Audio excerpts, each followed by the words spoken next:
If you live in a snowy region, then you know that vents just like this are ruined every year. Sliding snow and ice will break the pipe in the attic and bend it over, tearing the seal on the roof.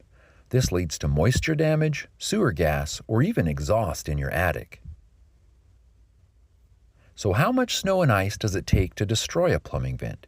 Here's a 4-inch thick sheet of ice with heavy snow piled on top. We will apply pressure using a hydraulic ram and measure the force exerted on this 2-inch plumbing vent. Let's see what happens. You can see here that 350 pounds of force starts to bend the pipe.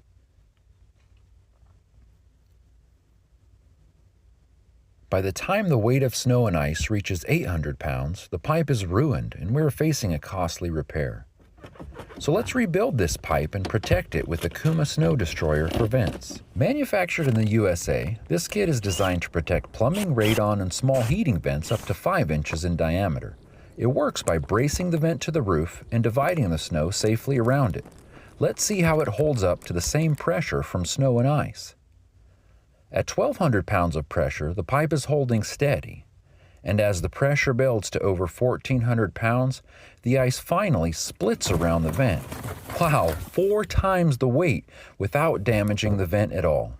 Check out our install video to see how easy it installs. And if you like our design but have larger vents, we have the Snow Destroyer for chimneys and the extra large Snow Destroyer for chimneys. For more information, visit kumastoves.com.